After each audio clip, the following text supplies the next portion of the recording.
গাড়ি চলে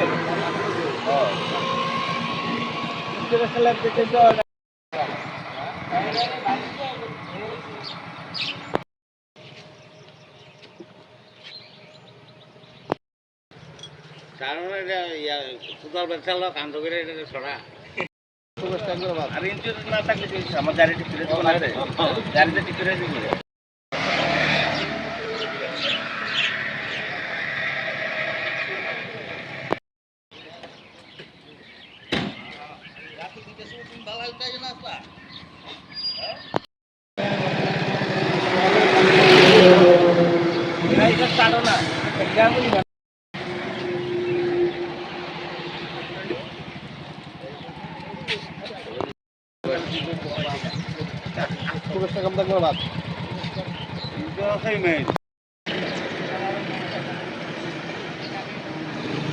আমার গাড়ি যদি না থাকতো এটা তো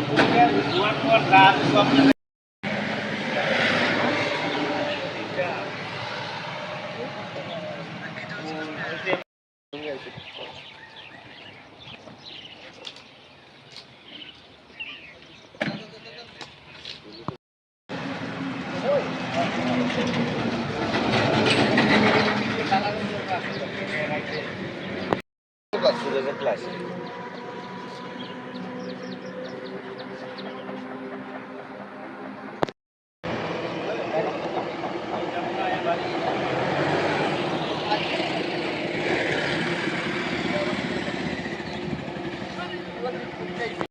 তোমার দোকানের সামনে আমি নতুন দোকান খোলাম, নতুন দোকান খোলানোর লেগে আমি শোকেসটা সামনে এনে রাখছি।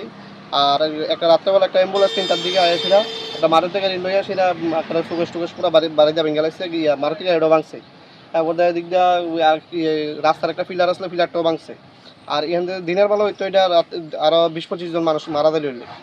আর দিনের রাত্রেবেলা দিকে এখন মানুষরা হয়েছিল, কিন্তু সবসময় মানুষের একটা একটা থাকে খোলা টোলা জায়গা থেকে। তো এই জায়গাটার নাম কি দা? পরিমল চৌমুন।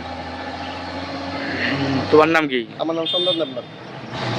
কতটা শোকেসটা? শোকেসটা 20,000 টাকা। দোকানে ঢুকাইলে নতুন দোকানে ওই দোকানটার থেকে রাস্তার পোস্টার দিকে এনে রাখছি আর কি। এটা আবার পুলিশ আইসে নি? না, পুলিশ আইসে না। ভাই তোমার গাড়ি? আমার গাড়ি আমার জুতো জায়গার ভিতরে রাখছি। আর একটা অ্যাম্বুলেন্স আগরতলা থেকে উদয়পুর দিকে যাইব। আর অ্যাম্বুলেন্স এমন বাড়ি দিছে আমার গাড়িটা পুরা তপসস করে লাইছে।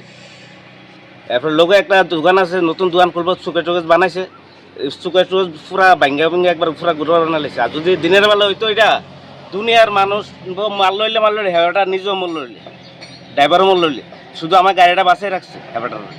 তোমার জায়গাতেই তোমার গাড়ি রাখছো? আমার জায়গাতে আমি গাড়ি। অ্যাম্বুলেন্স এত সাইডে আই পড়লো কেমনি? সাইডে আইছে মানে হেঁটা তো মদ টদ খাই রয়েছে নাকি তাকে গাড়িটা তো মনে খাই রয়েছে না মদ খাই রয়েছে। এই জায়গাটার নাম কি দা? পরিমল চৌমুন। তোমার নাম? দীপঙ্কর দেবনাথ। তোমার এই মারুতি গাড়িটা? তুমি কি চাইতেছো? আমার গাড়ি যে ভাঙছে ক্ষতিপূরণ চাইতেছে। পুলিশ আইসে নি? পুলিশ আইছে না। কোন থানায় অধীন এটা? বিশালগড় থানা।